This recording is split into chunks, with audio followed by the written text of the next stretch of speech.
في إحدى القرى ترشح لانتخابات النواب رجل فاسد جمع ثروة كبيرة بطرق غير مشروعة، فأقسم الحاج نعمان أحد شرفاء القرية على كشف فساده وتحريض الناس على عدم انتخابه. وعندما علم هذا المرشح بما يقوم به نعمان غضب غضبا شديدا، وبطرق ملتوية وأوراق مزورة اغتصب قطعة أرض كبيرة من ممتلكات نعمان، وقام بتوزيعها على 10 من الفلاحين كي يقفوا بجانبه يوم الانتخابات. كان من بين الفلاحين 10 رجل صالح عاش عمره فقيرا، ورغم ذلك لم يقبل إلا الحلال. فذهب هذا الفلاح إلى إمام المسجد والفرحة تملأ نفسه، وسأله: هذه الأرض حلال أم لا؟ فقال له إمام المسجد: هذه الأرض مغتصبة ولا يجوز أن تأخذها. اذهب للحاج نعمان صاحب الأرض، لعله يبيعها لك بالتقسيط، وإن لم يوافق فردها له ولا تغضب، وثق بتعويض الله لك. فقد قال رسول الله صلى الله عليه وسلم: ما ترك عبد شيئا لله إلا عوضه الله خيرا منه. ذهب الفلاح للحاج نعمان وقص عليه ما دار بينه وبين إمام المسجد، فقال له نعمان: لقد أخذ مني 9 قطع غير قطعتك، وكل قطعة بحجم قطعتك، ولم يأتي أحد ليستأذنني إلا أنت، لذلك فهذه القطعة هدية لك بطيب خاطر. فرح الفلاح فرحا شديدا، وشكر الحاج نعمان وإمام المسجد. وبعد أيام قليلة ألقي القبض على المرشح الفاسد بعد كشف جرائمه وتزويره، وعادت الأرض للحاج نعمان الذي فرح بمعاقبة الفاسد وباسترداد أرضه كاملة من الفلاحين الذين ارتضوا الحرام، وأوفى بوعده للفلاح الفقير الذي أعطاه قطعة الأرض هدية. وقل اعملوا فسيرى الله عملكم ورسوله والمؤمنون وستردون إلى عالم الغيب والشهادة فينبئكم بما كنتم تعملون.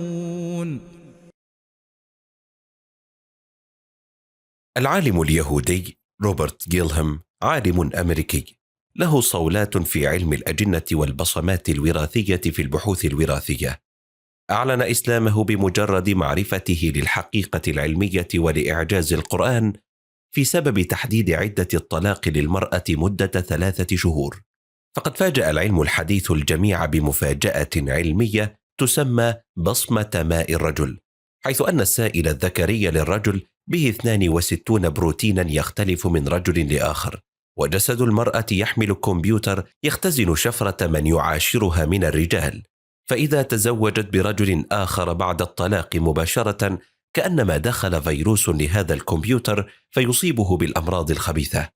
وثبت علميا أن أول حيض بعد الطلاق يزيل 32% إلى 35% من بصمة الرجل، والحيضة الثانية تزيل 67% إلى 72% من بصمة الرجل، والثالثة تزيل 99%، ويكون الرحم تطهر من البصمة السابقة واستعد لاستقبال شفرة وبصمة جديدة بدون إصابته بأذى.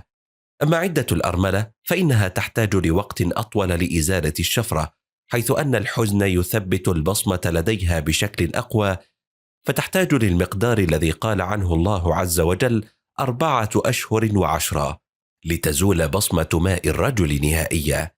وتلك الحقيقة دفعت عالم الأجنة للقيام بتحقيق في حي أفارقة مسلمين بأمريكا، فتبين أن كل النساء يحملن بصمات أزواجهن فقط، فيما بيّنت التحريات العلمية في حي آخر لأمريكيات متحررات أنهن يمتلكن بصمات متعددة للرجال من 2 إلى 3. وكانت الحقيقة مذهلة للعالم حينما قام بإجراء التحاليل على زوجته ليتبين أنها تمتلك 3 بصمات، مما يعني أنها كانت تخونه.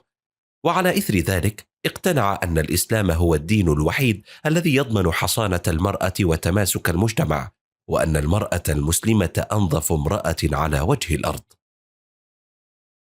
أمن خلق السماوات والأرض وأنزل لكم من السماء ماء فأنبتنا به حدائق ذات بهجة ما كان لكم أن تنبتوا شجرها أإله مع الله بل هم قوم يعدلون أمن جعل الأرض قرارا وجعل خلالها أنهارا وجعل لها رواسي وجعل بين البحرين حاجزا أإله مع الله بل أكثرهم لا يعلمون